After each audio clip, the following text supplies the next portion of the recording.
a partir das necessidades que eles identificavam nos seus locais de trabalho.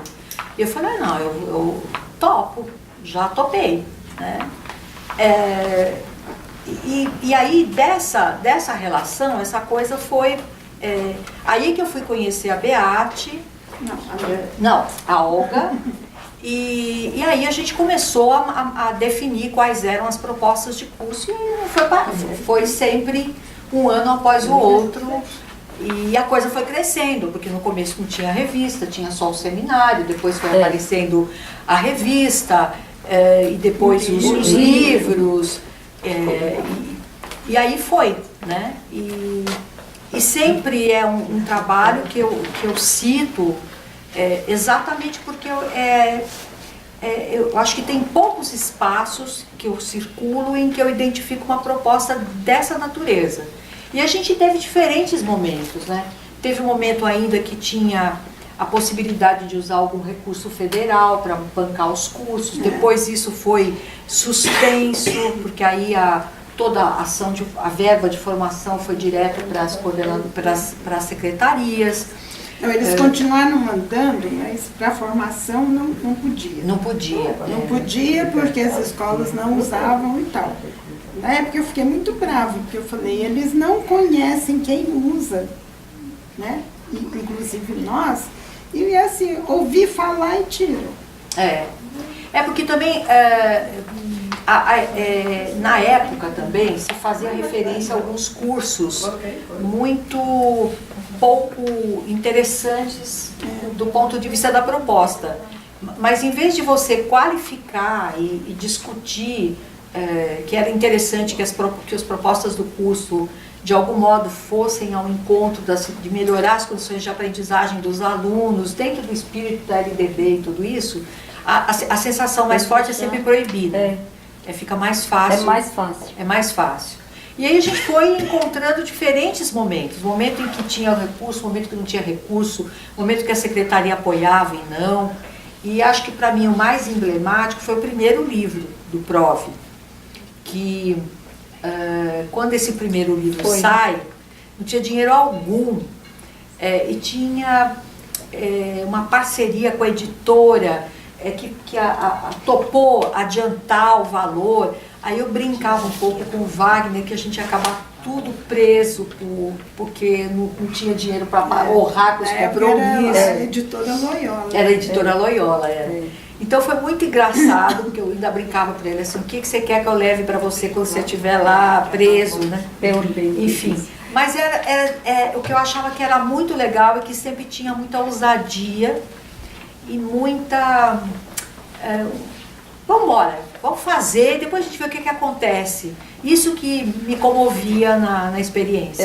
Essa ousadia se transformou em resistência, porque passou por várias administrações de vários partidos. Tem uma canção, acho que é a Bethânia que canta, se não me engano, que ela fala que a loucura é o sal que não deixa o juízo apodrecer. Então acho que uma dose de loucura, que acho que passa um pouco por essa ousadia, é o que tem a ver com essa proposta. Depois teve uma outra coisa que me encantou, que é a persistência. Gente, quantos projetos a gente começa e não sobrevive 1, 2 anos, aborta, quantas publicações, não é? O fato da gente ter, vai comemorar 20 anos, com regularidade, apesar de todos esses tropeços, com uma publicação que não é brincadeira botar isso de pé, quer dizer, essa regularidade, ela é para mim admirável, porque boa parte dos projetos que a gente conhece não sobrevive em 5 anos. E esse nosso, olha lá, hein, a gente já está... Eu acho que... E o prestígio que a gente foi conseguindo, assim, por exemplo, a revista, né? A revista, ela está na biblioteca da Faculdade de Educação, o pedido deles. Eles queriam a coleção toda, então está lá, né? Outro dia, eu estava numa reunião, estava um ex-reitor daquela universidade que tem no litoral do Paraná, e que agora ele se aposentou, mas ele continua ligado. No final do ano eu cheguei com a revista, entreguei para ele, e aí ele já conhecia a revista, né? Entreguei, ele falou assim, opa, eu vou levar lá para os professores, porque os professores gostam muito dessa revista. Aí eu falei, não, então eu te dou mais revista que tinha para você levar. Né? E o Wagner chegou com a revisão de Santa Maria, alguns professores pegaram e falaram, oba, essa revista a gente lê do começo ao fim. Então, sabe, é essa ousadia que você falou, mas que tem gente que gosta muito também, compartilha dessa ousadia da gente. E através dessa ousadia, ela foi, né, viajando por vários espaços que a gente não... A princípio não se deu conta como é que chega lá, né, essa referência lá do Paraná. Lá. Bom, eu conheço. E aí a gente para e diz, puxa, está saindo das escolas, está ganhando o mundo. Né? Agora, quando a Olga colocou que um dos critérios para ser formador era ter paixão. E aí a gente escuta você falando com a mesma paixão que a gente... tem quando fala do PROV.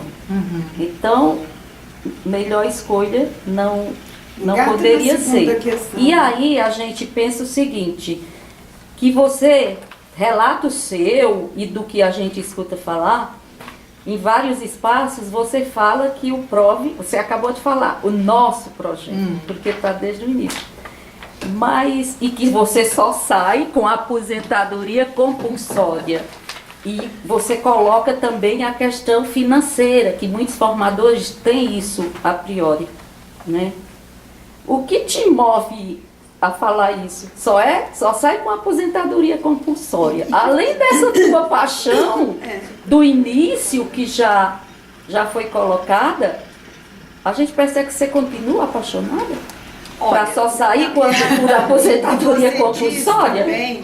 Que o PROV mexe com o desejo do professor. Exatamente. Então aí a gente queria falar um pouco sobre isso. É paixão? Olha, eu penso assim, que uma das coisas que eu acho que é admirável é quando você consegue profissionalmente estar desenvolvendo um trabalho pelo qual você tem paixão, porque ela move. Ela move porque ela gera curiosidade, ela gera vontade de você encontrar respostas para situações complexas que você vai encarando na situação escolar, nas dificuldades de aprendizagem dos nossos alunos, nos problemas que os educadores enfrentam. Então, as condições de trabalho que a gente vive, elas são bastante dinâmicas. Então, o tempo inteiro você precisa, de algum modo, encontrar respostas e estar sempre estudando. E eu acho que isso é muito bom, essa inquietação que faz com que você permanentemente esteja indo atrás de descobrir respostas, que são as perguntas que movem, né? E a gente sabe que quando a gente está lidando principalmente com as periferias dos grandes centros, você tem grandes problemas, não são pequenos problemas, são grandes problemas e são dificuldades que muitas vezes só o desejo de trabalhar e o empenho de trabalhar não são suficientes para mover, porque a gente sabe que boa parte dos problemas que a gente enfrenta não são problemas meramente pedagógicos, são problemas que têm sociais e que tem a ver com um processo de exclusão importante. Mas, apesar disso, a gente consegue mover os educadores, mover os estudantes que estão sob a responsabilidade desses educadores, provocar deslocamentos. Então, eu acho que assim, quando eu consigo interagir com os educadores e a gente consegue, de algum modo, conversar, e aí compartilhar posições, e aí eu estou pensando um pouco nessa coisa da dialogia, de inspiração freiriana, da conversa amorosa, né? Eu acho que isso faz com que a gente cresça junto, porque também tem um egoísmo da minha parte quando eu vou para o PROV, porque eu também me alimento do PROV. E tem essa coisa que eu acho que é muito interessante, de eu que estou lá há bastante tempo, acompanhar um desenvolvimento enorme de alguns educadores, né? Educadores que a gente vê que de fato crescem como leitores, crescem como escritores, crescem como cidadãos, vão enfrentando timidez, se colocam. Então acho que isso não é pouca coisa, quer dizer, você tem um encorpamento, né, de todo mundo, e a gente cresce junto com isso também.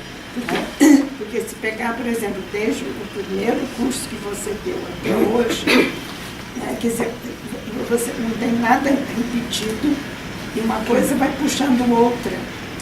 E é por conta disso que as demandas... E essa é a verdadeira formação Exatamente. continuada, que geralmente não é pensada dessa forma. Isso. É pensado em palestras, é pensado em cursos pequenos, mas eles nunca extrapolam. E tem uma questão que assim, sempre quando a gente termina um curso, a gente termina um pouco com uma discussão a respeito de qual é a pauta.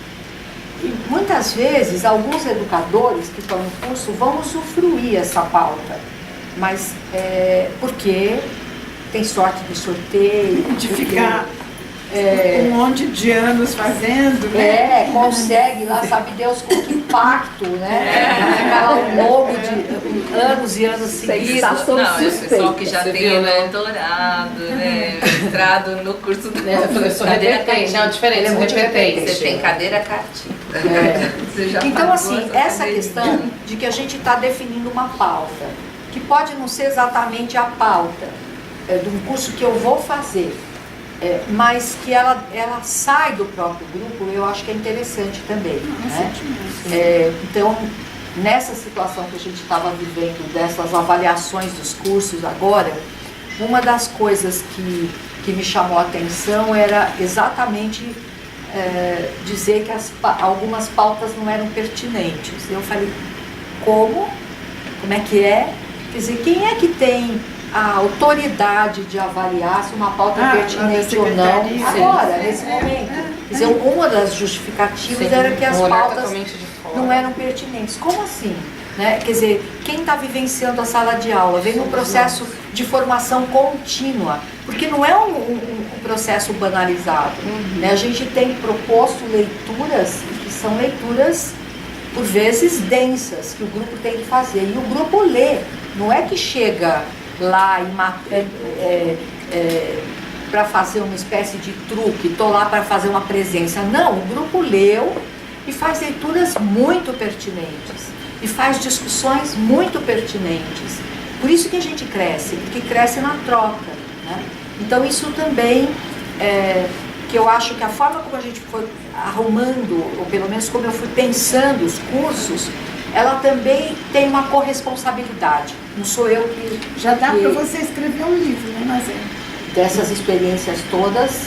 Um livro sobre a questão do ensino da língua. Nessas experiências. Você vai assim, uma espiral que você está fazendo. E às vezes a demanda que vem não é exatamente a demanda que eu escolheria pessoalmente. Mas aí também tem um movimento meu. Eu falei, bom, não é o que eu escolhi. Essa última é uma. Né? Quando eu estava pensando que a gente ia para um lado, falando, a gente podia discutir a questão das modalidades organizativas, dos projetos, das atividades permanentes. Vamos embora.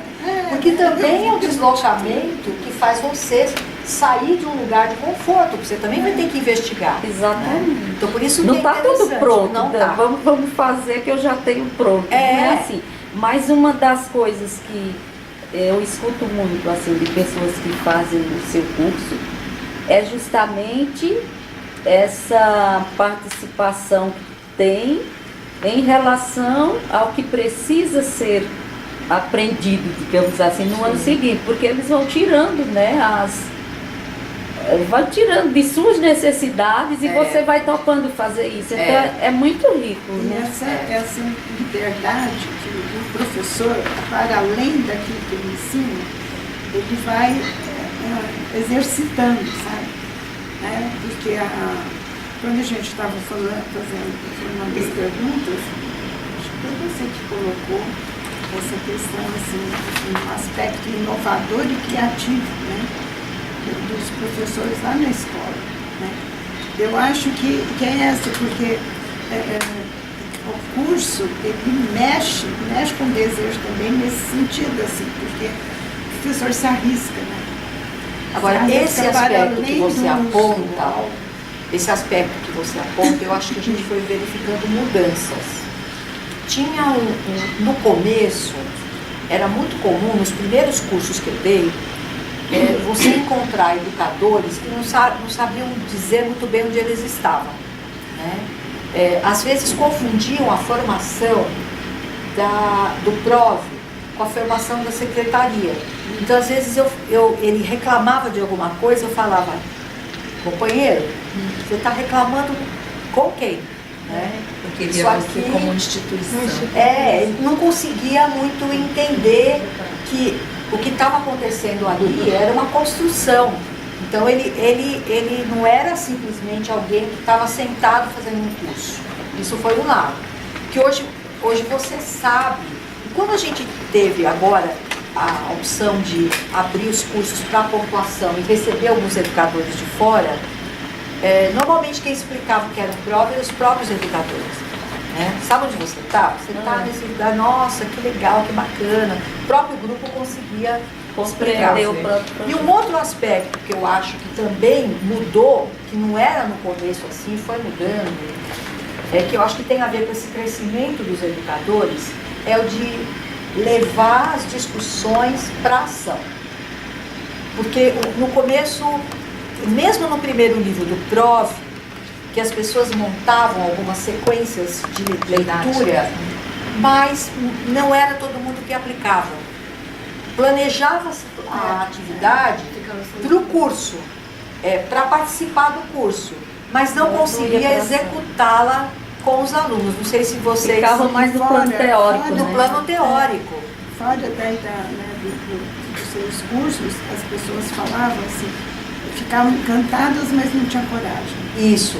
Então, esse sentido de liberdade que eles sentem agora, eu acho que eles ficam encorajados, se sentem encorajados. Né? E essa questão, como tem uma certa redundância, e nesse sentido eu acho que a presença de educadores de um ano para o outro, ela é interessante. Eu entendo que tem que ter uma renovação, até porque tem um limite, né, não só o limite que a gente pode estar colhendo para fazer um curso de qualidade, número de pessoas, eu estou falando, mas muito mais o limite de funcionamento da escola para poder realizar, porque isso não é pouca coisa, quer dizer, a gente está fazendo uma formação em serviço que implica a escola organizar para que alguns educadores saiam, e isso é raro, né, atualmente, né? E não é pouca coisa isso, então a gente precisa entender que a restrição ao número não é só uma restrição de exigência dos formadores, que não tem, mas é uma exigência para funcionar. Senão a gente compromete os estudantes, não é isso? Então, mas quando vem um ou outro educador que já fez o curso e ele vem lá com a sua pastinha e traz atividades que ele está desenvolvendo, é muito legal para a gente como formador. Porque aí você vê que conforme o tempo foi passando, as pessoas foram ficando mais corajosas, mais audaciosas para um grande avanço assim, do PROV, que precisou de tempo, se sentir com coragem, à vontade para fazer os medos. Inclusive a gente percebe isso na hora das oficinas, na hora de escrever, na hora de fazer algum relato. Esse curso foi dando... As pessoas estão muito mais tranquilas. E isso, essa questão de conseguir levar para a prática, que eu acho que ela precisou de um tempo para se consolidar, não é pouca coisa. E quando a gente está falando em formação, tem uma parte que eu acho que é muito... Tem a teoria, que eu acho que uma boa teoria ilumina, ela ajuda a ver, uma lente, ajuda a enxergar. Mas se o professor não ousa, do ponto de vista prático, de tentar fazer, tem uma parte da aprendizagem que não se dá. Quer dizer, de você de fato se convencer do funcionamento, ter uma resposta dos seus estudantes, ver que de fato aquilo funciona e construir uma outra representação a respeito do seu saber docente, né? Por isso que a teoria e a prática tem que andar junto. Então, aí aqui a gente até colocou isso, né, como um dos princípios assim, do prova. Porque, por exemplo, Paulo Freire ele fala muito da relação dialética entre teoria e prática, né? Que é nesse sentido que você está colocando, quer dizer, então, se ele ficar só parado aí, tem a teoria e tem a prática, eu vou lá e aplico e tal. Mas ao aplicar, né, ele sente a necessidade de buscar mais suporte teórico, né? Então, eu acho que até assim, essas mudanças, né, com o pessoal que faz o seu curso e que vai fazendo outras propostas, é um bom exemplo dessa relação dialética entre teoria e prática, né? Porque a hora que você leva para a prática e você reflete sobre elas, você vai buscando mais. Acho que instiga a curiosidade e a necessidade. E aí, uma Querer coisa que saber eu acho mais. que é interessante E perguntar também mais do que responder. Exatamente. Mas uma coisa que eu acho que é também interessante desse movimento dos educadores é que isso transcende o espaço escolar, porque ele também, eu acho que nesse movimento de se apessoar enquanto professor, os educadores, de um modo geral, também se apessoam como cidadãos. Então, em raríssimos espaços de formação, eu encontro pessoas tão bem formadas. De se autovalorizar, né? Assim, não é só autovalorização que eu estou falando, eu falo bem informadas do ponto de vista de sustentar uma discussão a respeito do que está acontecendo na sociedade, que não é só o exercício profissional, mas é o exercício da cidadania. Quer dizer, às vezes me acontece de levar um artigo, de levar uma charge em grupos que as pessoas não têm o conhecimento prévio para poder ler uma ironia ou para fazer uma leitura nas entrelinhas. Raramente me aconteceu isso no prova. Quer dizer, as pessoas estão extremamente bem informadas e fazem leituras muito críticas, do ponto de vista de não engolir qualquer coisa, de não fazer uma leitura ingênua. Isso eu senti crescer Isso muito. foi crescendo, mas aí está diretamente relacionada com o aprender a ler. Sim, sim. e assim, assim, o quanto isso reflete, né, na sala de aula.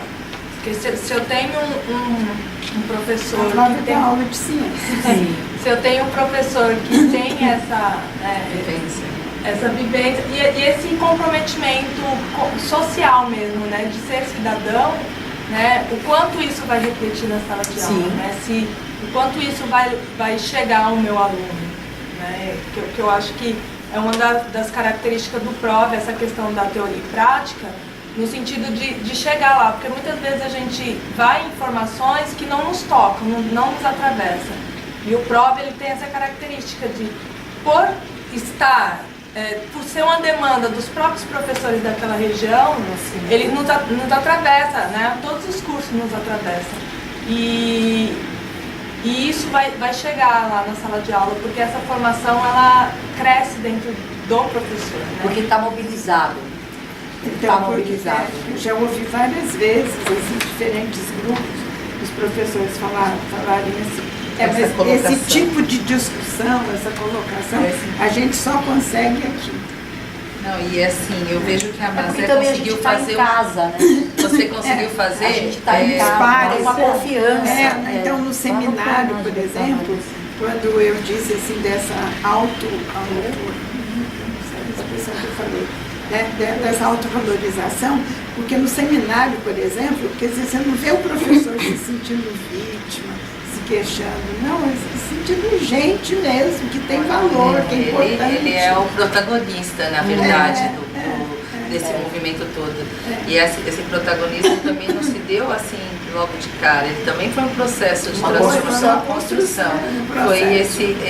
foi bem legal, né, que a Mazé nessa questão realmente ela fez um percurso dessa, né, dessa aquisição aí de conhecimento do professor. Consegue não é essa- enxergar, né? Consegue Ela enxergar porque foi um crescente, não foi um negócio em que nós chegamos. A proposta realmente foi demanda do professor desde o início, mas para até o professor se apropriar do PROV como sendo Se sentir à ele, vontade, né, fazendo parte daquilo, né? Ele não é um mero aluno, né, de formação, não, ele está dentro porque ele também está formando, né? Então eu acho que Mas- isso a gente tem Bem claro. bem claro, e foi um crescente, né? Mas eu percebo isso, porque eu fiz muitos anos o seu curso. E os primeiros anos eram mais lamentações do que inquietações educadoras. E hoje a gente não vê mais essas lamentações.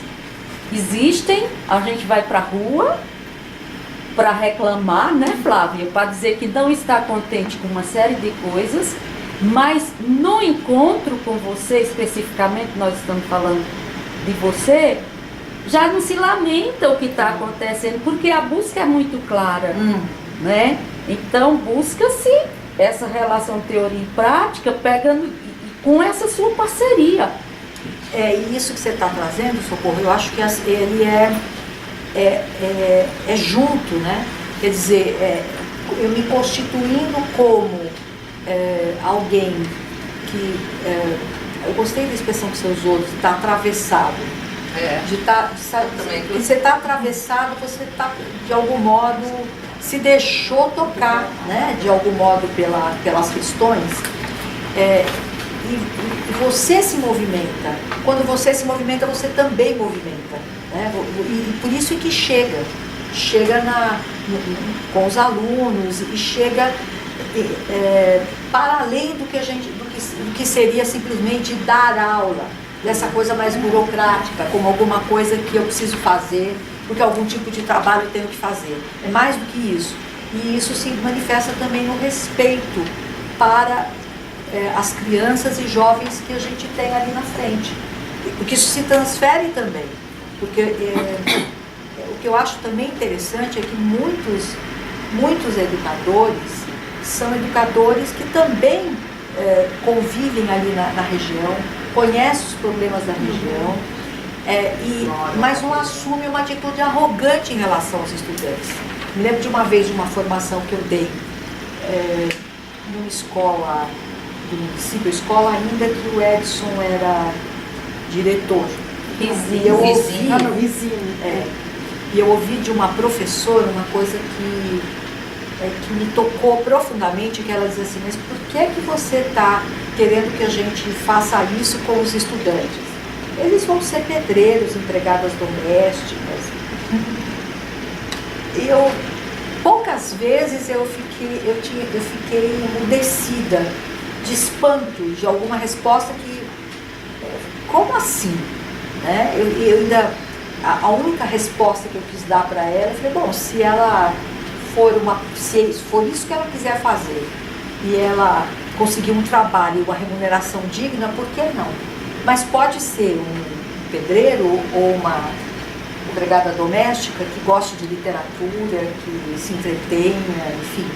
E pode até ainda, aí eu dei uma cutucada e falei, certamente, dependendo de onde ela estiver com essas competências, pode até ganhar mais que a gente, né, professor? Que elegância. Que classe. Você fica olhando e você fala, como assim? Porque tem um olhar também que coisifica as crianças e os jovens. E a gente pode ter gente muito bacana. Uma das coisas que eu gosto também nesse movimento, aí não tanto, que é a participação dos ex-alunos. Que é essa coisa também de eu poder me mirar em exemplos bem-sucedidos de educadores que passaram, como esses que você estava me relatando do professor de história, mas também de estudantes, que motivados por esse clima e essa vontade de fazer todo mundo crescer, de fato, rompem. A gente sabe que isso não é pouca coisa, não é pouca coisa. Né? Essa transformação, eu acho que você percebe, e assim, quem está fora também percebe, eu cheguei a perceber em alguns colegas, assim, uma maneira diferente, um olhar diferente, até mesmo para as questões da leitura escrita e também noções linguísticas, um trabalho assim, diferenciado, um trabalho mais reflexivo. E essa transformação a gente pode resumir como um bom indicador assim, dessa melhoria ou do benefício que o seu curso traz para os professores? Eu acho que sim. Porque quando de fato os educadores de algum modo experimentam as práticas de linguagem, tanto para ler, para escrever ou para falar, porque também é um problema, que quando a gente começa a decidir, vira o segundo semestre, já começa aquele negócio assim. Quem vai fazer a oficina? Quem vai fazer a oficina? Quem vai escrever o depoimento? Aí você vê muitas pessoas assim, de cabeça baixa, olhando dentro da bolsa, se escondendo. Não é fácil isso. Então, porque ela mobiliza o exercício daquilo que a gente ensina. Quer dizer, quando você quer que o menino escreva, leia e fale, se expresse oralmente, muitas vezes a gente não vivencia as práticas que a gente está provocando dos nossos estudantes. Quando a gente vivencia também, quer dizer, a gente tem o exercício de expor para os pares, de escrever, de ler textos de maior complexidade, a gente de algum modo se aproxima mais do aprendiz, porque a gente consegue identificar metacognitivamente o que a gente está fazendo, que operações a gente está fazendo. Então o ensino se dá com maior complexidade, se dá com maior riqueza, com maior sutileza, porque a gente está falando de aprendizagens que elas são do fazer. Escrever é escrever, não tem, aprender a escrever tem que escrever, aprender a ler tem que ler, aprender a falar em público tem que falar em público. Se a gente não trabalha com esse exercício, fica difícil. Agora, se o professor experimenta no seu fazer essas capacidades implicadas nessas tarefas, ele consegue avaliar quais são as dificuldades do estudante com maior generosidade e consegue, pela própria experiência dele, explicar. Porque a gente, normalmente, com quem que a gente aprende um procedimento? Com alguém que saiba fazer, não é? Andar de bicicleta. A paciência. Eu estava me lembrando de uma coisa porque a minha questão também é que depois do PROV eu também vou pondo as escolas do PROV num monte de rolos, né, da revista, enfim. E uma das recentes, você me perguntou isso, eu estava lembrando, tem uma ONG que chama Quero na Escola, que ela mobiliza os estudantes a entrar um aplicativo, ele coloca uma coisa que ele gostaria de aprender, e aí o aplicativo aproxima alguém disposto a ensinar. E um estudante do Zacarias falou que ele é do Fundamental 2, que ele queria aprender a andar de bicicleta. E aí, quem é que vai ensinar ele a andar de bicicleta? Quem já sabe, mas não é só quem já sabe, é uma desse pessoal da militância de tornar a cidade móvel para o ciclismo. E essa moça, não sei se vocês viram esse vídeo do menino aprender. Eu vi. É o Kate. O Kate. É uma coisa muito linda. Parece mágica. Muito linda. A moça, ela é daquele Anjos, daquela ONG. E ela explica o menino, faz isso. Eu falei, gente, durou o quê? 30 minutos, o moleque tá andando de bicicleta? Precisando dela, né? Não, ele ainda fala, Eu ainda não estou assim muito bom, mas eu já sei andar. Não está muito bom, mas já E sabe. você viu que ela conseguiu depois uma bicicleta para ele. Foi fazer entrega, eu tava lá. Nossa, É uma foi bicicleta usada que estava parada na casa de alguém. Ah, tem tanta coisa. Olga, né, mas Olga? o que eu achei mais sensível Tem um vídeo. foi a cara dele ao ganhar a bicicleta e ele Vocês saindo viram com a quente, bicicleta para casa. Ele vai olhando e ele não vai não Ele vai acredita levando muito. Porque ele pediu não só para aprender a andar de bicicleta, e aprendeu, mas ele vai com a bicicleta para casa. E o que é bonito, né? O que eu achei, por que eu estava falando? Porque uma pessoa que como ela, que é uma pessoa que milita pela questão do ciclismo e que pedala, ela sabe e ela consegue explicar isso com muita rapidez, o menino aprende. Isso é bonito, né? E por isso que eu acho que quando a gente está ensinando, se você não tem esse exercício de uma militância em cima do seu fazer, também não toca, não atravessa. Você sabe da que sua o expressão, vídeo, atravessar os alunos também. quando eu assisti o vídeo que eu vi como ele recebeu a bicicleta, eu falei, puxa, não é só técnica. Não é. Não é só técnica. Tem que atravessar. Ou atravessar Nossa, vai esse ficar, hein?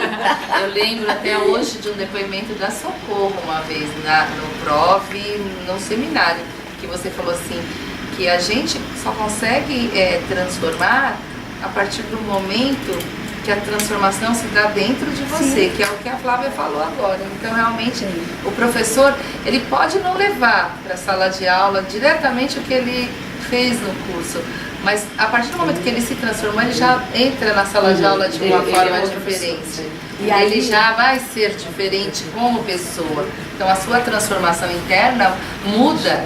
E aí tem uma frase do Paulo Freire, de novo, que me comove muito, que é ele falar que em educação a gente tem que ter uma paciente impaciência. Quer dizer, uma paciência histórica. Mas é paciente impaciência. Pacientemente paciente. Mas você me fez lembrar, quando você está falando da bicicleta, eu também fiquei me lembrando assim, da questão da escrita, né, da leitura e da escrita. Que assim, é muito comum assim, a gente ouvir, e é até antiquado, eu acho, falar que na escola o problema do aluno ele não está escrevendo bem, ele não está lendo bem, é o problema do professor de português. Sim. Então assim, eu fico me lembrando também do meu tempo de escola, eu não escrevo bem, mas o pouquinho que eu aprendi, infelizmente não foi com professor de português. E graças a Deus foi com professor de história, foi com professor de filosofia.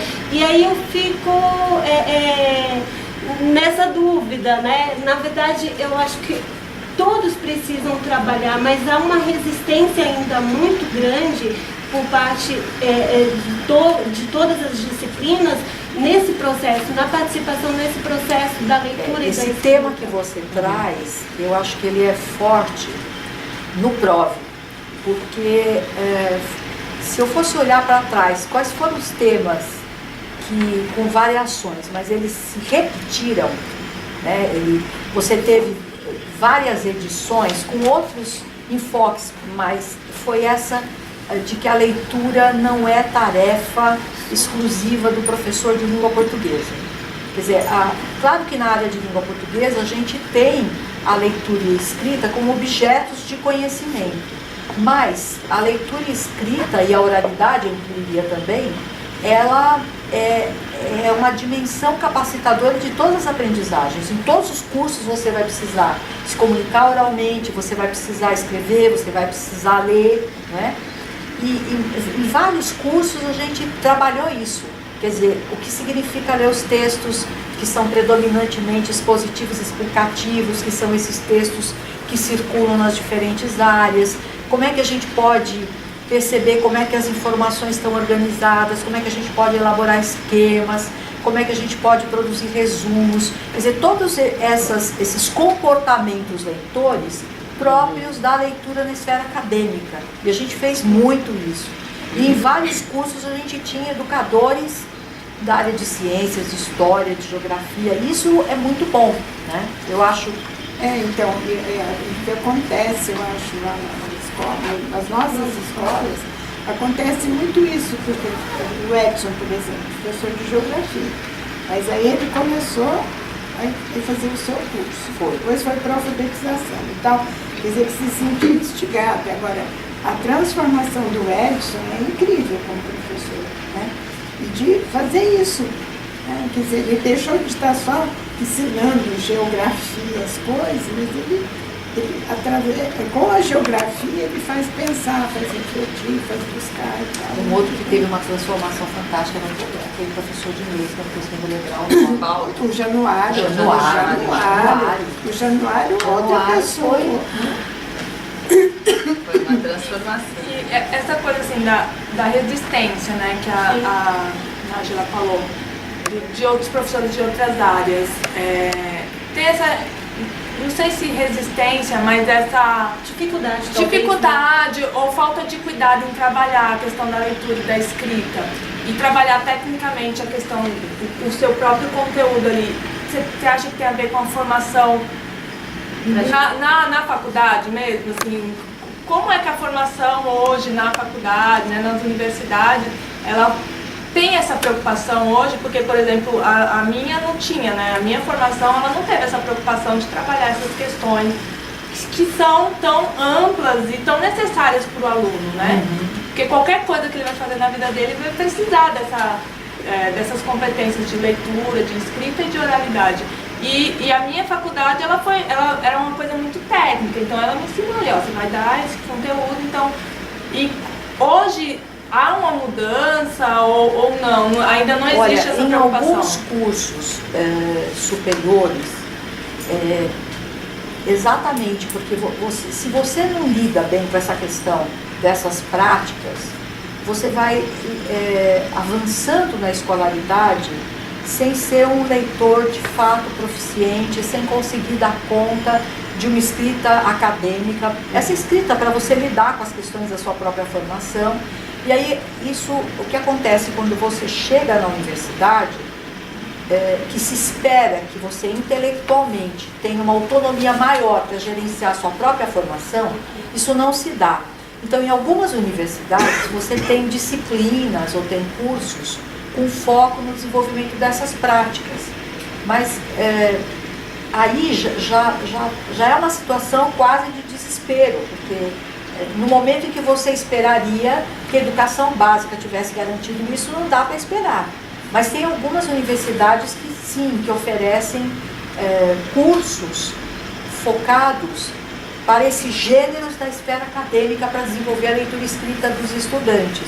Mas não é a maioria que faz isso. E além disso, assim, há professores que, apesar do contexto que você está colocando, ele faz com que o pessoal, através do que ele ensina, trabalhe exaustivamente sobre a questão do falar, do escrever, Agora, se o professor não tem isso, ele é professor de matemática, ele só lida com universitário, ele não desencadeia isso também.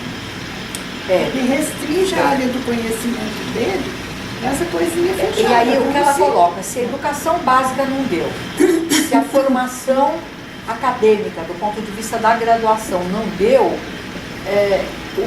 você vai ter que correr atrás disso na sua formação em serviço. Vai fazer o curso da Mazé. Sim. Vai fazer E aí, Mazé, o pessoal está correndo para fazer mestrado, depois doutorado, e na hora de escrever não sabe escrever.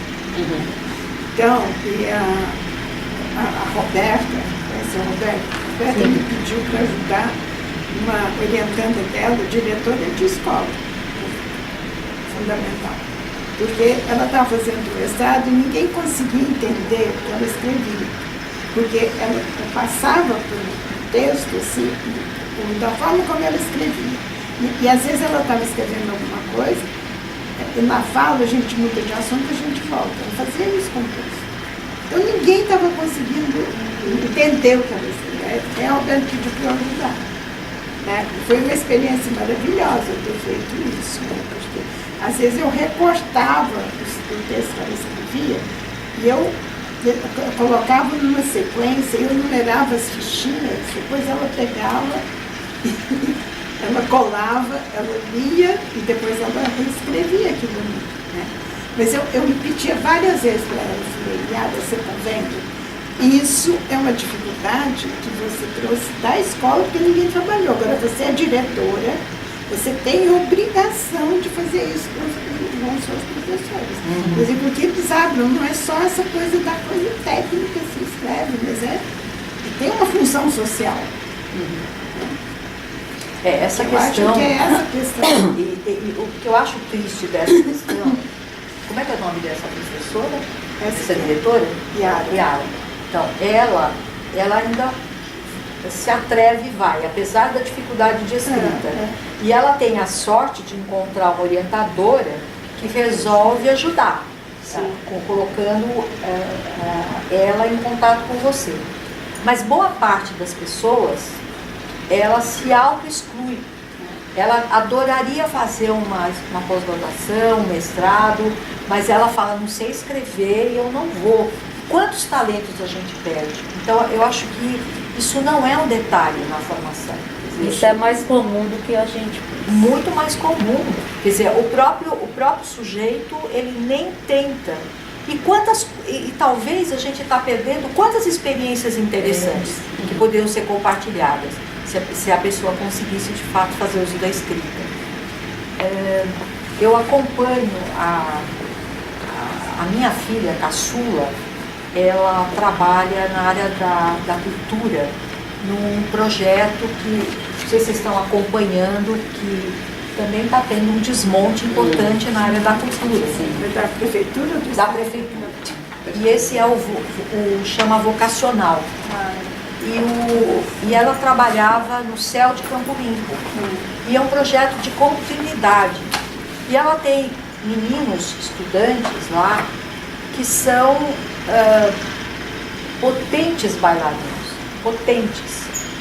Eles poderiam muito tranquilamente fazer uma faculdade de dança, mas eles não conseguem fazer o Enem, não conseguem dar conta de mínima de escrita. E mesmo para eles se constituírem como grupo, ela tem escrito os projetos. Ou trabalhado em parceria com eles. Há 2 semanas atrás eles se apresentaram. Mas eu estou falando, olha o que significa isso. Significa um entrave, significa um obstáculo que se constitui para pessoas muito talentosas. E isso é que é a face perversa da exclusão, porque a linguagem é uma exclusão também, né? Então, acho que isso, quando você coloca que a gente tem obrigação, quando a gente se constitui como leitor, de transferir isso também, né, de promover isso também, é essencial para a gente, de fato, emancipar os jovens e as crianças que estão ali sob a nossa responsabilidade. Mas e com relação ao incentivo à leitura, né, que você está falando, eu vejo assim, que quando a gente está apaixonado por aquilo, por aquele livro, por aquela leitura, sem dúvida nenhuma o efeito, né, chega muito diferente na sala de aula para os alunos, né? E lá na escola eu vejo hoje assim os professores bem motivados com relação a levar isso, né, para a sala de aula, independente de ser professor de língua portuguesa, né, como a gente estava falando aqui. E aí olha que assim é interessante, os alunos que já eram nossos alunos desde o primeiro ano, quando chegam, assim, agora no 5, porque agora estão pegando de volta, né, eles mudam o horário, e agora eles estão vindo no 7º, 8º ano, eu vejo uma diferença enorme, né, entre aqueles alunos que já começaram com a gente, com relação aos alunos que entraram, né, no meio do caminho, é visível a diferença, com relação à questão da leitura mesmo, né. E eu vejo também os professores, sempre agora assim, a gente comenta sobre as leituras, sempre o professor está com um livro, sempre, né, ou mesmo vem pedir sugestão, enfim, de leitura para os alunos. E eu acho que isso faz toda a diferença, né? Também o aluno ver você como um exemplo, ver a gente, ver o professor como um exemplo daquilo que a gente está falando, né? Então incentivar a leitura é maravilhoso, né? Mas ser leitor... Mas né? então essa questão de incentivar a leitura, a gente sempre escuta, incentivar a leitura desde pequeno, incentivar a leitura com os pequenininhos, mas quando fala em literatura, parece que isso é do adulto, é do Fundamental 2, Do médio. do MED, né? Como se literatura fosse aquela coisa para você estudar lá na frente. Aí, eu trabalhei na sala de leitura. As crianças pequenas não merecem, ou não podem, ou não conseguem. A gente fala isso. E aí eu trabalhei na sala de leitura, e quando os alunos vinham, até os adultos achavam que o livro para criança era para criança, o livro para o adulto era para o adulto. Então fica essa questão de parece que esse livro é da criança, aquele livro é para o adulto. Como é que a gente pode trabalhar a literatura ou refletir sobre a literatura desde os primeiros anos, e não apenas uma leitura como forma de entretenimento? É entretenimento, mas aquilo pode ser o início de uma construção do leitor. Sim. Eu acho, quando você faz essa questão, e você também toca na questão da leitura no espaço da sala de leitura, eu acho que tem ainda um preconceito muito grande com relação à leitura que se produz para criança. Porque ela é leitura em primeiro lugar. E um bom livro para criança, ele de algum modo também toca, também atravessa os leitores adultos. O problema é que a gente tem muita bobagem escrita também para criança. Tem muita produção cultural, não só para criança, vamos combinar. Tem muita produção cultural ruim. Então, uma sensibilidade que os professores precisam ter é a capacidade também de escolher títulos que, de algum modo, a gente sabe que tem ali um potencial e uma complexidade, uma densidade que vão provocar a inteligência, a imaginação, o humor, enfim, que vão provocar o pequeno leitor.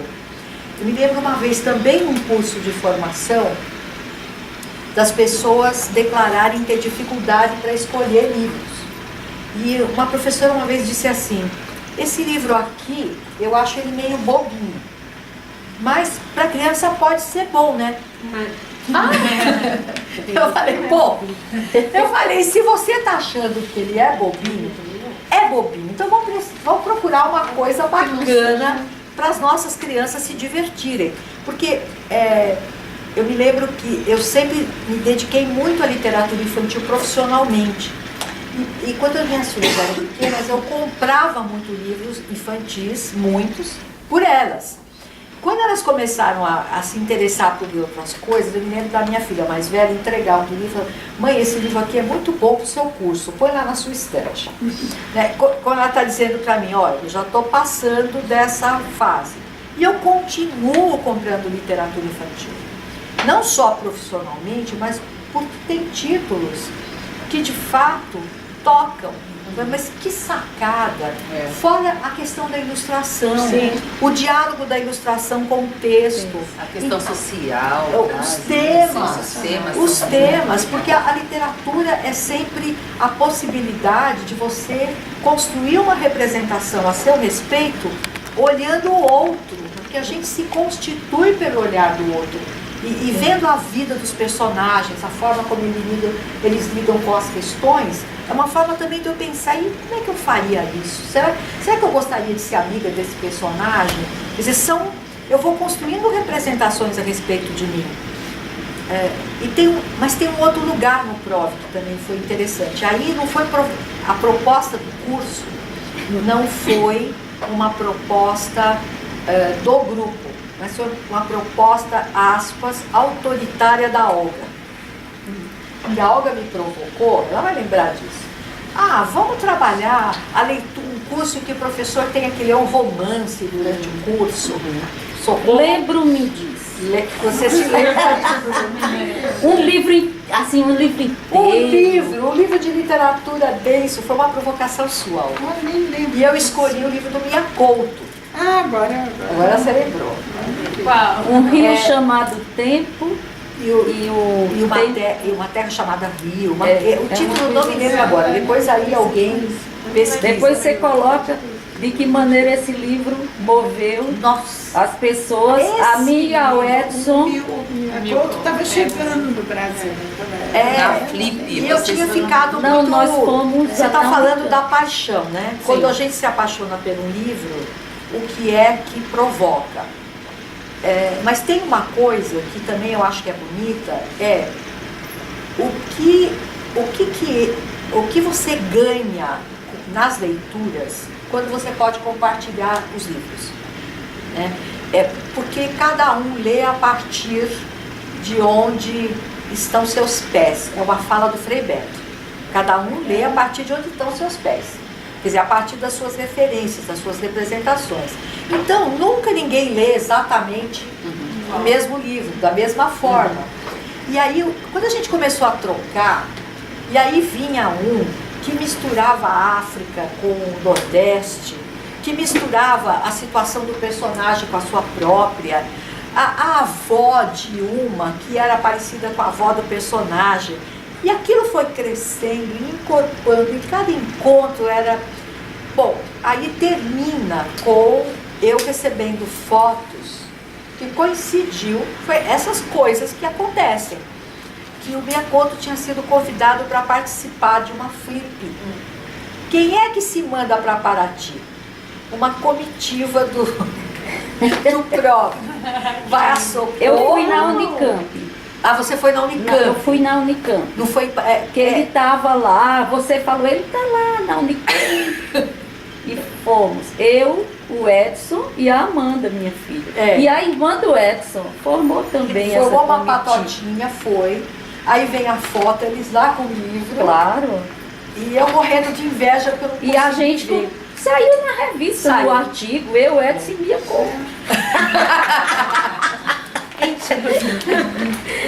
Mas assim, uma coisa que eu achava, mas esse povo de lá, Não. que uma das coisas que eu me lembro foi no começo, eu precisava ser escoltada para chegar no Zacarias, né? Então eu encontrava o Gair ali na Marginal, lembra, Gair? Perto ali do posto de gasolina. Porque ela uma vez, acho que foi das primeiras vezes, ela estava perdida. Eu me perdi. Aí ela ligou lá na escola, aí fui eu e a Cássia lá encontrar Aí a gente, enquanto eu não ganhei assim, autonomia, e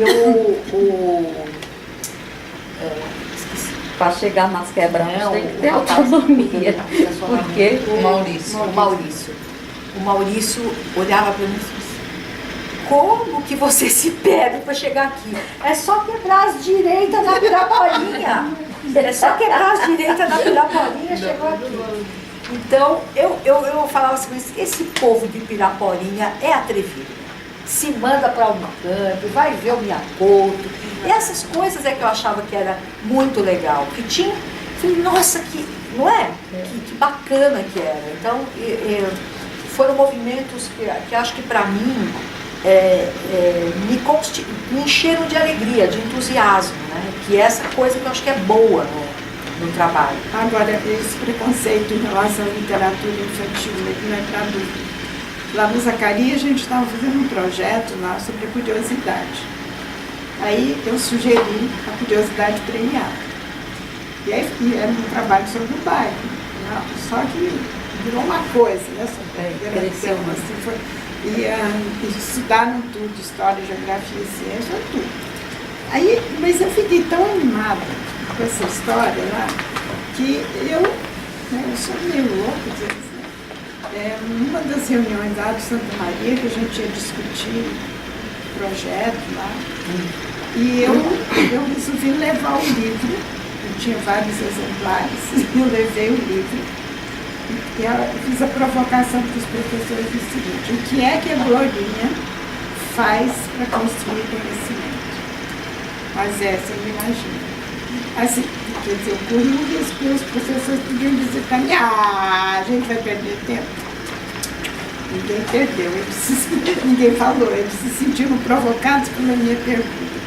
Gente, as reflexões que eles fizeram em torno disso aí, né? E chegou no Piaget, porque aí o livro, porque eles estavam lendo, a Glorinha no começo faz pergunta, depois ela diminui. E aí eles foram explicando, porque ela começou a refletir antes de perguntar. Então, Piaget fala. Então, E não era uma pergunta vazia de curiosidade ingênua. Maravilhoso, porque aí a consequência disso é que eles usaram esse livro com os alunos do primeiro colegial para encadear o projeto deles. Então, eu acho que assim, um bom livro infantil, ele tem essa capacidade. Porque, na verdade, ele tá lidando com temas humanos.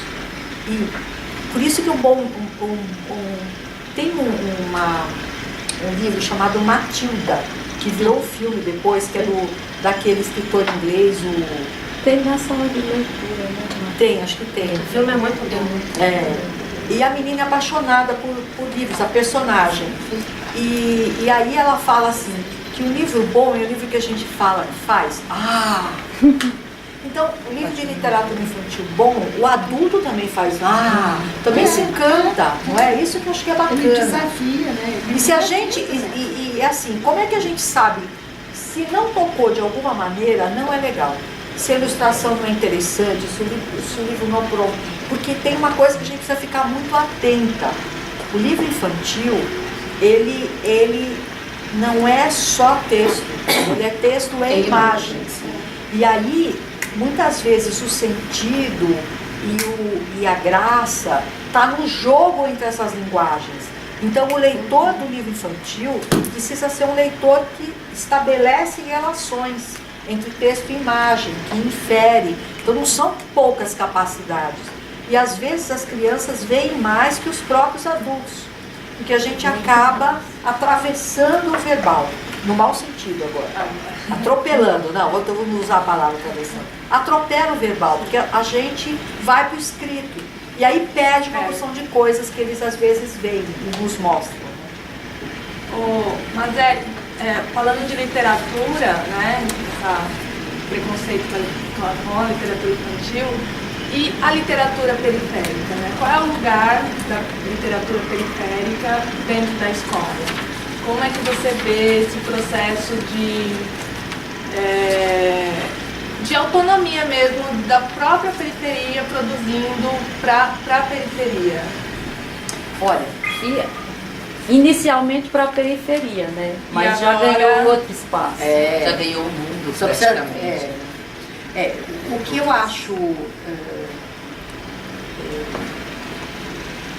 Eu acho que tem uma questão nesse lugar. Eu estava dando uma parada para pensar exatamente nesse projeto e na atuação que eu acompanho via o trabalho da minha filha, dessa que eu falei do trabalho de Campo Limpo.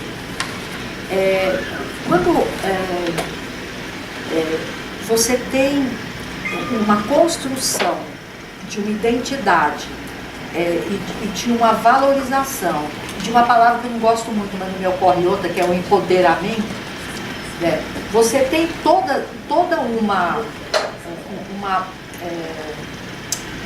vida que você constrói e que fala de temas, eu estou pensando muito também no movimento do hip hop, todas as suas manifestações, como isso de algum modo traduz uma questão, e no primeiro lugar, você produz cultura dentro do espaço e às vezes com uma certa invisibilidade para a cidade como um todo. E no caso ali, a gente tinha o Cooperifa, não é? E desde muito cedo, algumas parcerias foram feitas, o concurso de poesia, o cinema na laje, que alguns alunos iam ainda assistir. O próprio concurso de dança da Cleide. que a Cleide faz. um curso de dança também, e também tem uma semana de cultura da Cooperifa que eles... Mas eu acho legal isso que a Mazé está colocando, que a escola está junto dessa construção cultural, né? Não é o sarau lá e vai ou não. É essa parceria mesmo que eu acho bastante interessante. Aí, assim, se não me engano, me corrija se eu estiver errada, mas tinha também a possibilidade do pessoal do Cooperifa usar o espaço da escola nos momentos. Quer dizer, então você começa a ampliar as possibilidades de ocupar a cidade, de fato, aquilo que a gente fala de uma cidade educadora acontecer. Quer dizer, de você, primeiro, mostrar o que há no próprio lugar em que você vive e as possibilidades que você tem de lazer, de entretenimento, de produção de cultura no próprio espaço que você vive, mas também sem perder o direito de transitar. E também tinha uma coisa que em muitos espaços se fazia, que era não vocês saíam com os meninos para o centro da cidade, para ver, não só os meninos, lembra quando vocês faziam também os movimentos com os professores? Vocês enchiam lá uma van e iam embora para ver um espetáculo de balé, um espetáculo de teatro. Você sabe que nós temos um ex-aluno que faz parte do Balé Jovem do estágio, né? Ele começou no projeto Joaninha, junto com a Márica. E é tudo consequência dessa coisa. De levar. Não, e de começar a você mostrar que é possível, que dá, que tem essa possibilidade. Então tem esse lado. A gente produz cultura porque não é só para fazer uma cultura do gueto, né? Porque eu acho que isso transcende. Hoje você tem publicações, você tem... são espaços em que as pessoas vão. Tem um site muito bacana que as pessoas postam pequenos vídeos falando de lugares da cidade que elas curtem. E eu me lembro uma vez de uma pessoa marcar o Cooperifa. Revista da Folha, né? Mas era... Não é da revista da Folha, não. É um site. Porque na revista da Folha sempre tem também alguém que fala em lugares. Que cita. Mas ela é um site que tem no mundo inteiro. São pessoas que vão citando lugares que são... É um pouco dentro dessa linha da abordagem da história, do depoimento, da história pessoal, da sua vinculação. Depois, se vocês quiserem, eu passo depois o link para vocês entrarem, porque é muito bonito. Então, vai aparecer no mapa como se as pessoas fossem marcando, e a gente percebe que ela mora na região da Paulista, e ela marca o Trianon, que a família levava quando ela era pequena, e o Cooperifa. Então, isso que eu acho que é bacana, Paulista Cooperifa, entendeu? Quer dizer, essa possibilidade de trânsito para os dois lados. Né? Senão agora, não tem sentido da periferia produzir, para ficar só entre eles. Sim, a gente tem que transitar mesmo. E aí você tem uma questão que eu acho que é bonita, do caráter emancipatório que a produção de cultura tem. Né? Eu acho que quando a gente estava falando dentro desse projeto, dos professores que vão se apessoando, se incorporando, e isso vai mudando a qualidade dele com ele mesmo, dele com o seu trabalho, dele com os seus alunos, a cultura também tem esse poder. Né? Quer dizer, quando a literatura, a música, a dança, ela tem esse poder, porque ela mexe com o seu corpo, com a sua presença.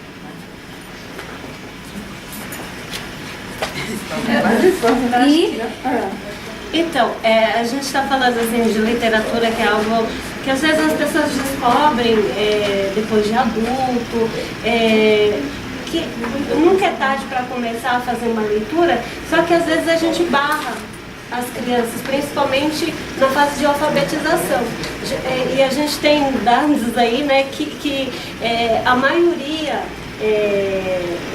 dos alunos deveriam estar alfabetizados até o final do segundo ano. Só que a gente sabe que isso não é realidade para todos. Só que o que fazer para que essa ideia inadequada, que já deveria ter acontecido a alfabetização, atrapalhe esse aluno de adquirir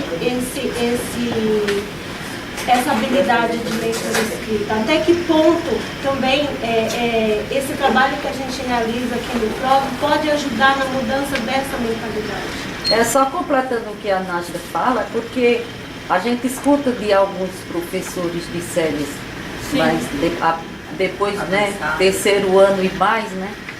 Puxa vida, mas eu fui ensinar determinada coisa, como que ele não sabe nem ler? Então é como se ali ele já tivesse que chegar pronto, não vê a leitura como um processo.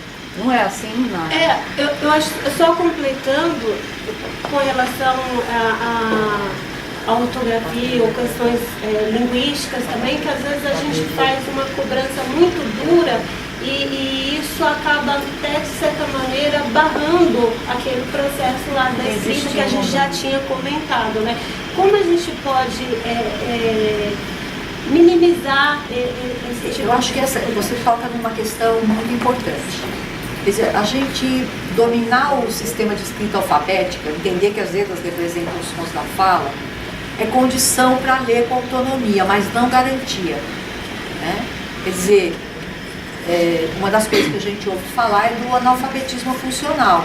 A pessoa até decifra os sinais gráficos, mas ela não consegue usufruir a cultura escrita.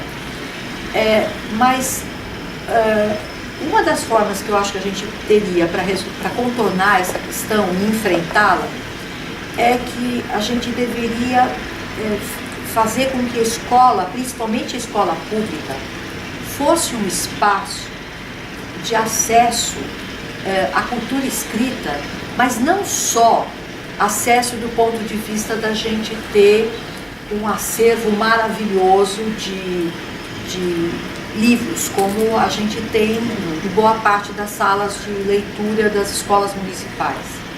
Hoje, quando eu li o jornal, que uma das ideias era eliminar as salas de leitura para transformar em sala de aula, a gente precisa de sala de aula para educação infantil, mas a gente precisa de espaços, porque uma das funções da escola é exatamente democratizar o acesso. Mas o acesso não é feito só com os objetos, com o livro. Ele é feito com a mediação. Quer dizer, é preciso que um adulto, que pode ser o professor da sala, o orientador da sala de leitura, o professor, ele de fato tem uma prática regular de ler para as crianças. Acho que isso seria revolucionário, porque à medida que você vai lendo para as crianças, coisas que ainda elas não conseguem ler, elas vão sendo mordidas pelo desejo de não depender tanto desse adulto. Porque tem hora que ele não quer mais ler história, quer dar aula. O que eu posso fazer, né? Se eu queria ler aquela história. Então, essa provocação, quando o professor vai lendo e a criança vai descobrindo o que tem nos livros e vai ficando com vontade de conhecer, é que faz com que ela tenha o desejo de enfrentar essa aprendizagem que leva alguns anos para se constituir, né? Então, acho que esse é um lugar que a gente precisa estar atento. É preciso ler muito para as crianças, ao mesmo tempo que a gente vai construindo essas capacidades. Ela descobriu o que a letra representa, ela descobriu as convenções ortográficas, mas sempre não colocando que isso é pré-requisito para a leitura. Não, junto. Enquanto ele não consegue ler com autonomia, a gente lê muito para elas, com elas, né? Eu acho que essa mediação, ela é fundamental para constituir o leitor. Admiração pelo livro, né? Sim. Eu acho que isso é que é fundamental. Então, quando as crianças começam a levar muito livro emprestado, né, eu acho que provavelmente eles não leem todos, porque eles devem ter aproveitar. Mas só a admiração pelo livro vai puxar isso. Eu me lembro uma vez de ver isso foi num dos cursos do PROV. Eu acho que foi no Carolina que a gente fazia as nossas formações da sala de leitura, não era? Então eu me lembro de lá, de uma vez eu chegar e ter uma criança que estava lá separando o livro. E ele separava e ia fazendo um montinho. E aí eu cheguei perto, né, para ver o que era que estava acontecendo, e ele era assim, esse eu já li, esse eu já li, esse eu já li, esse eu já li. Eram todos livros muito simples, de estrutura de repetição, aqueles livros que a gente chama tecnicamente de livro-álbum, que é um livro com muita ilustração, mas ele falava, esse eu já li, esse eu já li, com tanta... Então também tem isso, também a gente precisa ver quais são os livros para ele desenvolver essa autonomia e quais são os livros mais densos que eu posso ler com eles. Pensar nesse lugar, o que eles podem ler sozinhos para que eles vão, de algum modo, conquistando essa fluência e o que enquanto isso não acontece, eu vou lendo com eles e para eles, para sempre manter essa vontade, esse desejo aceso. E o que você falou antes, quer dizer, a ilustração do livro, tem livros que são maravilhosos, né? São textos, as ilustrações são verdadeiros textos. E é outra... E às vezes o convite para a criança... Está na ilustração. É na ilustração. Ou a não, gente, ou em valoriza... escolas de educação infantil que eu assessoro, a gente propõe muito uma situação que é de pedir para a criança de 3, eu tenho um vídeo de uma criança de 3 anos lendo um livro. O livro é esse, de muita imagem, tem uma estrutura de repetição, e ele vai folheando o livro e, apoiado na ilustração, ele conta a narrativa. Então, esses livros, eles de algum modo criaram uma autonomia. Se a gente for fazendo isso desde pequeno, aquilo que no momento começa pela leitura da ilustração, aos poucos vai passando também para a leitura da palavra, né? Mas o tempo inteiro, o que sustenta isso? O sentido. Ele está construindo o sentido. Tinha uma garotinha lá no Zacarias, né? Ela fazia isso. Ela pegava um livro, ela não sabia ler. Ela tinha ilustração e ela falava, contava tudo. Mas ela contava com detalhes. Frente, Aí passava a folha. Não tinha nada do que ela estava falando, mas ela lia. Bom, mas Agora, lembra que eu te comentei, na época, acho que a gente estava até no curso de uma aluninha que ela já sabia ler, né? E aí agora ela não queria mais ler os livros daquela parte mais infantil. Aí ela foi lá pegar um livro que falou, ai, professora, me ajuda a escolher um livro. Eu falei, sobre o que, mais ou menos, né? Assim, você gosta? Ela, qualquer coisa, mas eu quero um livro que tenha capítulos. Que bonito. Pode ser qualquer assunto. Mas tem uma coisa que é o desejo de... Tem que ter capítulos. Uma coisa que a gente fazia também com criança do mais ou menos segundo, terceiro ano que eu proponho fazer isso. Exatamente começar a provocar. Então a gente normalmente confecciona um marcador e fala que os leitores não conseguem ler esse livro de uma vez porque eles são livros grandes, então tem que usar um marcador, eles fazem um marcador e as crianças ficam, né, eles ficam se sentindo promovidíssimos. Sim. Ele agora ele é o livro com capítulos. Ele é o leitor em capítulos, é chiquérrimo. Uma vez foram lá da escola, é maravilhoso. E foram lá no Santa Maria, e era uma peça, era uma adaptação do livro da Renata Pandotti. E o Felipe, lembra do Felipe? lembro. Então, e era um garotinho lá do segundo ano e tal. E ele voltou encantado e queria o livro para ele ler. E foi lá na sala de leitura, não tinha, e ele queria. Aí alguém falou para ele, fala com a dona Olga que ela arrumou para você. E um dia chega a dona Aurita lá com ele, olha, esse menininho tá louco procurando a senhora já faz dias. E o que foi? Ele falou, não, eu queria ler um livro do teatro. Eu falei, tá bom, eu vou arrumar para você. Aí eu comprei um livro, só que era um livro assim, grande, de letra pequena, assim, texto mesmo. Eu comprei e falei para ele, falei, olha, Felipe, o livro está aqui, mas eu acho que você ainda é pequeno ainda. Acho que agora você não vai conseguir ler o livro. Mas você leva porque é seu. Aí passou uns 15 dias, ele voltou e falou assim, dona Olga, eu estou lendo, viu? Eu falei, então lê um pedacinho pra mim. Porque tem uma coisa que a gente subestima o que é o desejo, não é? Quando eu tenho desejo, não é um montinho de letra, de página lá que vai me devolver, né? Agora, mas é só, deixa eu dizer que ele estava terminando o ensino fundamental, porque ele aprendeu o caminho, né? Terminando o ensino fundamental, chega ele, um bando, assim, uns 8, querendo conversar comigo. O que vocês querem? Dona Olga, a gente queria ler o último livro do Harry Potter. Harry Potter. A Dona Olga comprou um livro para eles. E aí eu falei, tá bom, então vocês vão fazendo um rodízio, cada um vai lendo para terminar atrás da sala de leitura. E eu tive uma aluna de nível 2 já, assim, talvez, e ela, assim, foi me devolver o livro, né? E eu falei, poxa, eu amei esse livro, você gostou? Nossa, e aquela parte, assim, né? Fui comentar com ela ali. Aí ela me chamou assim e falou, professora, sabe o que é? Você não conta pra ninguém, mas eu não leio. Eu fico pegando emprestado, porque eu acho tão bonito as meninas andando com o livro, pra lá e pra cá. Eu acho tão bonito. E ela ia, pegava e ficava, e devolvia, e pegava outro.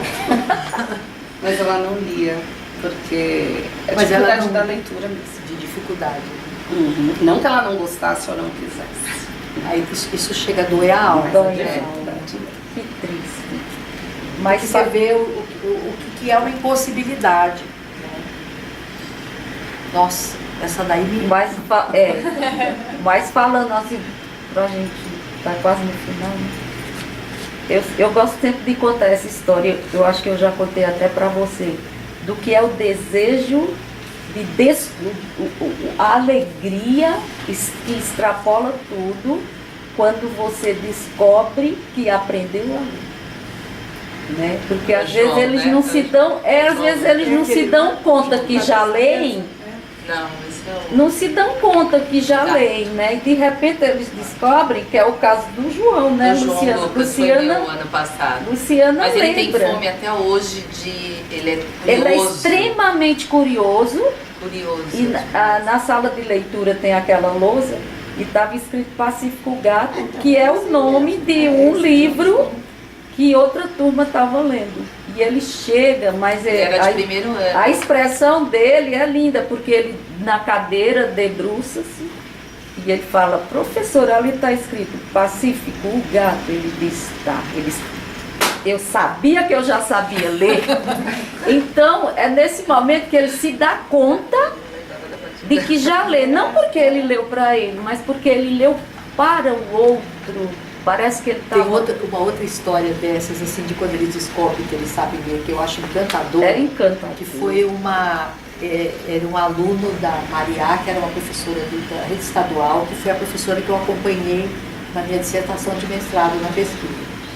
E a Mariá conta que o menino chega muito aflito, se inspirando, falando, professora, eu não sei o que está acontecendo comigo, mas agora, tudo que eu olho, eu leio.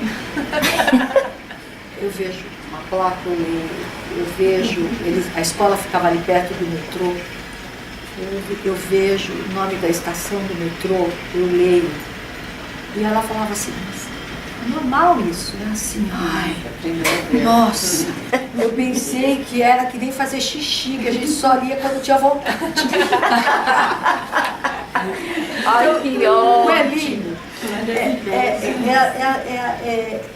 Mas você vê como que muitas vezes, por estarem em espaços em que a leitura não é presente, não porque as famílias sejam do mal, porque isso também é uma coisa que às vezes a gente crucifica as famílias das crianças, sim.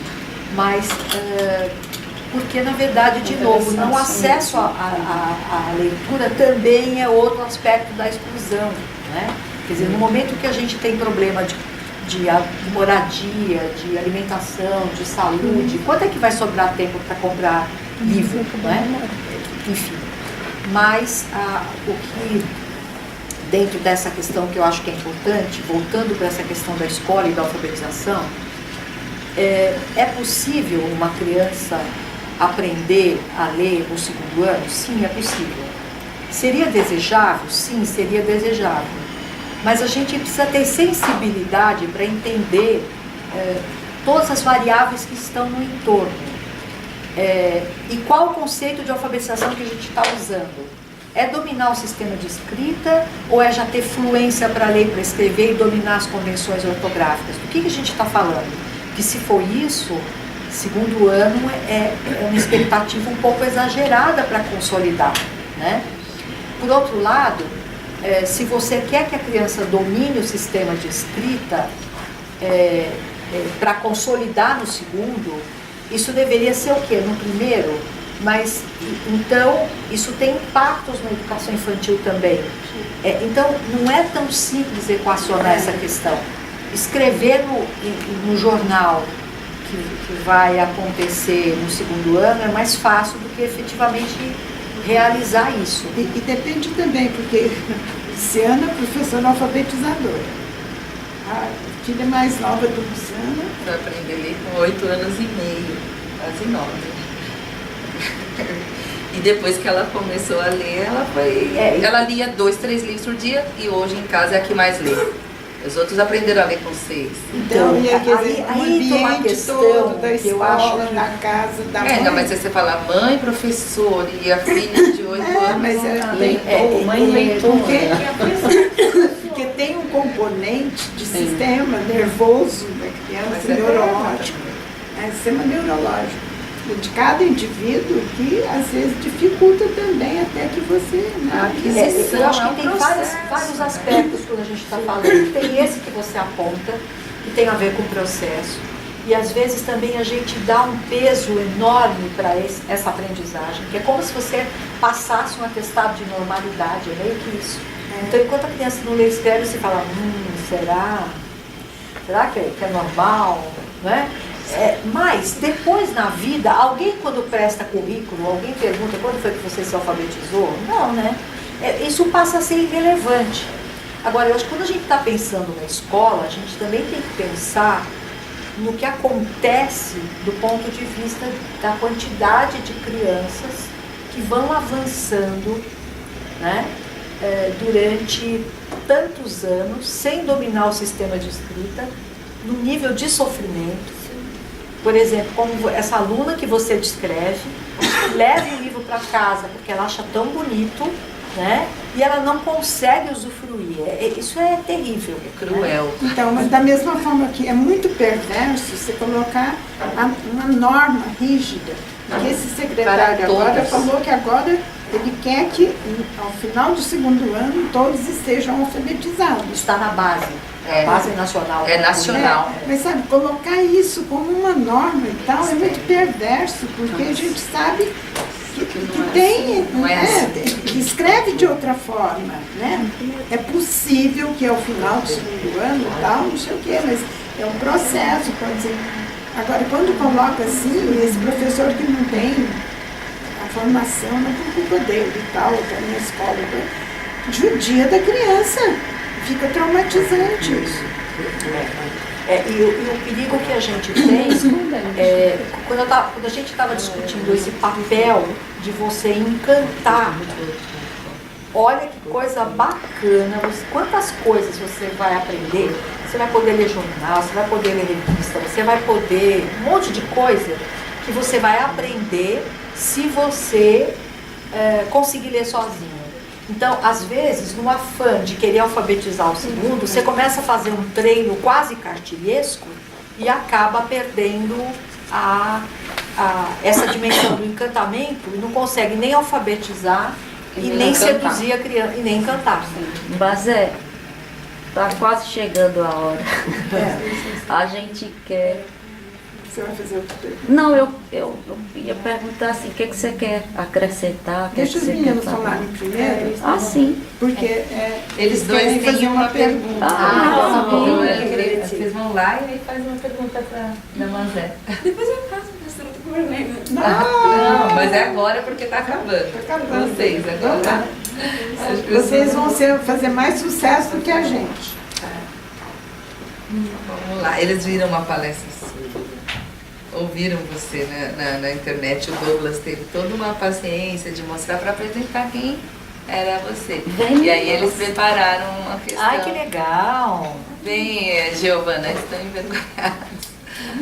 Vocês são repórteres. Olha, eu vou falar para vocês que já é a segunda vez que eu vou no evento com esse grupo, que é, não vocês exatamente, mas quando a imprensa jovem foi cobrir a homenagem que a gente teve na Assembleia, no PROV. Então, estavam lá os meninos, os colegas jornalistas.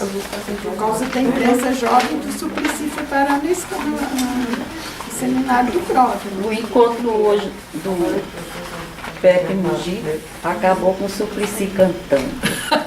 Ele é uma figurinha linda, né? Vamos? Pode falar. Pode falar. É sobre o PROV, você falou com perguntar. Tá. O PROV está completando 20 anos e você está desde o início. Como foi passar todo esse tempo junto com o PROV? Eu fiquei 20 anos mais velha. Não, eu acho assim, dá muito orgulho você participar de uma coisa que eu acho que é tão importante e tão bacana. E a gente olha para trás, não, 20 anos, nossa, foi tudo isso. Não dá essa sensação de que o tempo passou assim tão depressa, né? Só quando você vê as fotografias de 20 anos atrás, aí você conforma que passou mesmo. É que nem sala de aula, quando a aula tá deliciosa, você assim, mas já acabou? Acabou. É verdade. Que mais? Vocês querem? Então vai, manda ver. Qual a importância do PROV na formação dos professores da prefeitura? Então, eu acho que se a gente for pensar, muitos temas que a gente está discutindo dentro do PROV, não é que seja alienado do que está acontecendo nas escolas da prefeitura. Porque muitas vezes a gente está discutindo documentos e materiais que estão nas políticas públicas, né? Então a gente discutiu a proposta curricular, a gente discutiu os cadernos de apoio à aprendizagem durante algum tempo, a gente discutiu também o ler compromisso de todas as áreas. Quer dizer, a gente está o tempo inteiro fazendo essa discussão, intercalando. Então eu acho que se tem um lado que também é um lado original, das coisas que as pessoas querem estudar, brotar do grupo, o grupo também não está alienado, a gente também está discutindo aquilo que as outras escolas estão discutindo também. E na comemoração do PROV 20 anos, você é a pessoa escolhida para a entrevista da revista comemorativa. Você se sente homenageada pela escolha? Nossa! E não tem tamanho isso, porque para mim assim foi uma alegria, uma das grandes assim alegrias profissionais, porque valeu a pena fazer não tem preço, como diz aquela propaganda. Valeu a pena fazer parte desse grupo durante todo o tempo? Sim. Eu acho que tem aí um crescimento pessoal e tem também laços que você vai construindo de admiração e de batalha e de luta, que eu acho que é isso que é solidariedade e compromisso. Acho que obrigada. Valeu muito a pena. E valeu muito a pena ser entrevistada por gente tão obrigada. Falar as considerações finais. As considerações O que você gostaria de acrescentar aqui, se a gente não perguntou? Assim. Não, olha, eu acho que a gente conseguiu, eu acho que as perguntas e as conversas, principalmente as conversas, porque a gente vai desviando. O difícil vai ser arrumar o texto. Vai ser arrumar o texto. Que não é problema seu. Você que pensa. Você que pensa, porque depois que a gente tiver todo trabalhão, a gente vai mandar para você aprovar. Para aprovar, a gente vai publicar. Eu estou brincando com vocês. Mas eu acho que foi bom relembrar momentos muito interessantes, assim, que foram marcantes. Os livros que a gente produziu, as discussões interdisciplinares que a gente fez, a história desse livro do Miyakoto e das leituras que ele provocou. Acho que lembrar esses momentos foi muito bacana e principalmente culminar com essa homenagem tão delicada de vocês para mim, que me deixa muito lisonjeada. E, por outro lado, espero que a homenagem não seja a minha carteira de demissão, né? Não. Muito pelo contrário. Pelo contrário. Está só começando. Eu também, né, Mazé? Também. Então. Caiu no chão, hein? Obrigada, Lu. Ô, Mazé, a gente tem um blog, né? Na escola, a imprensa tem um blog. Aí a gente quer só saber se você disponibiliza para publicar. Sim, claro. Em termos de sessão de imagem, de repente a Amanda... A gente não trouxe o termo que se assinava, mas você está dizendo publicamente. Brincadeira, é que a gente quer divulgar mesmo, não só para o Prof, né? Mas para o blog e para o... Não, pode, claro. Porque essa foi a preocupação que a gente teve quando estava fazendo as perguntas, né? E além daquela coisinha assim, batidinha, sabe? Mas que abrisse. Acho que está longe essa coisa, né? E eu acho que a gente conseguiu isso aqui, né? Essa conversa, a gente abriu, não ficou restrito naquele universo assim, de escola, de sala de aula. Quanta gente para te fazer. Colocou. Nossa, E é porque de repente tô até me para sentindo no Roda mostrar. Viva. Colocamos uma macetinha que pôr aqui no A cadeira no centro, ela ir girando. Não, eu acho que também dá para perceber, como o Prof, você fala da questão de não ser alienado, mas é isso mesmo, como ele toca em questões fundamentais e até, além de instigantes, preocupantes em tantas áreas, né? Em tantos cursos, em tantos grupos de formação. A gente está super dentro aí, super atual, né? E eu acho 20 que assim, anos atuais. E a gente sabe, claro que tem o nosso olhar, o olhar de dentro de quem está, mas a gente também tem o olhar externo, que são todos esses trabalhos investigativos que tiveram prova como foco, pesquisas acadêmicas. Então não é só um olhar da gente com a gente mesmo, mas é um olhar também de fora, de pessoas que avaliam o trabalho. Então não é só a gente que está se atribuindo importância, né? A gente está, de fato, é muito bom estar participando de uma coisa tão rara e tão potente. A gente enxerga isso, né? Quer dizer, é um modelo de formação. Então a gente está pensando que esse livro, né, que a gente está bolando aí, que a gente consiga publicá-lo não pela prefeitura, né, para que possa disponibilizar para vender. Né, porque eu acho que a gente está devendo isso para a sociedade, né, mais amplo assim. Até pelas coisas que as pessoas dizem da revista, quando recebem a revista, recebem os livros e tal. Eu acho que a gente deve isso. Então a gente vai batalhar para isso. Que bom. Obrigada, Márcia. Obrigada. Você vai mandar.